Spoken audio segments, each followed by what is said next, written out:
بنات، شلونكم؟ رجعت لكم من فيديو جديد. اليوم الفيديو راح يكون عن شلون تصنعون ستاند للموبايل. نزلت فيديو اشياء صناعتها بنفسي من الدي اي واي والاكسسوارات، وشوفت لكم ستاند للموبايل وكتبتوا لي تحت بالكومنت سوي لنا هذا الستاند. فاليوم راح اسوي لكم اياه، واذا ما شايفين الفيديو مال الاشياء صناعتها بنفسي من الدي اي واي والاكسسوارات راح اخلي لكم اياه تحت بالديسكربشن بوكس. فيلا تابعوا الفيديو للنهايه. اول شي راح نحتاج الى جلاد حتى نجلد به الستاند ويصير حلو، اي جلاد انتم متوفر عندكم، ومقص عادي. راح تحتاجون الى هذه الكرتونات اللي هي مال تواليت او يعني تستخدم للكلينكس. راح تحتاجون من عدد 2 ويعني فيلا بطريقة نعمل الطريقة. فاول شي راح ناخذ وحدة من هذني كرتونات وراح نقص نصها مثل ما تشوفون. راح نقصها بالنص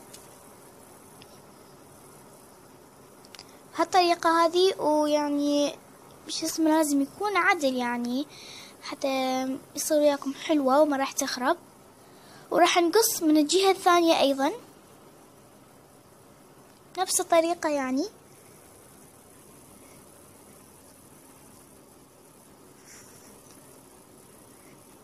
بعد ما قصيناها بهالطريقة راح يطلع هذا الشكلها، بس شوية احنا هنا قصيناها اعوج فراح نقص من عندها بعد شويونة يعني مثل ما واضح بالفيديو.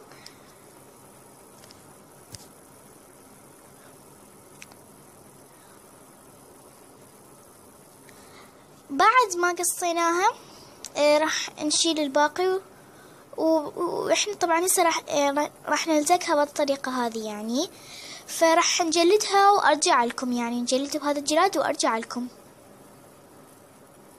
بعد ما جلدتها وهذا شكلها طلع كلش حلو، فاني ما زين يعني ما جلدتها كلها لان هذا راح يتغطى ما راح يبين. واي ايضا نفس الشيء ما جلدتها كلها لان ما راح تبين يعني، فجلدتها بس يعني لي قدام.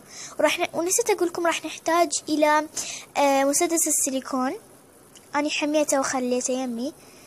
وبعدين راح نخليه على الكرتونة من هاي الجهة يعني حتى لي يبين اللي احنا ما مجلديه مثل ما تشوفون. فحاولوا انه تخلون هواية حتى يلزق زين. وراح ناخذ الكرتونة اللي هي نص كرتونة وراح نلزقها على السيليكون اللي احنا خليناه على الكرتونة كاملة بهالطريقة هذه. وراح نضل ندوس عليها لحد ما تلزق زين وما راح تخرب ويانا. طبعا تقولون هي صغرت لان انا شويه قصيت من عندها، فقصيت على قد تليفوني. وهذا شكلها النهائي هيك طلع كلش حبيتها.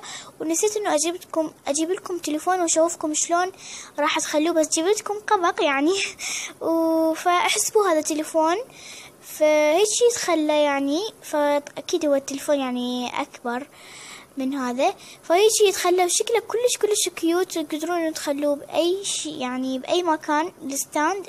واتمنى يعجبكم.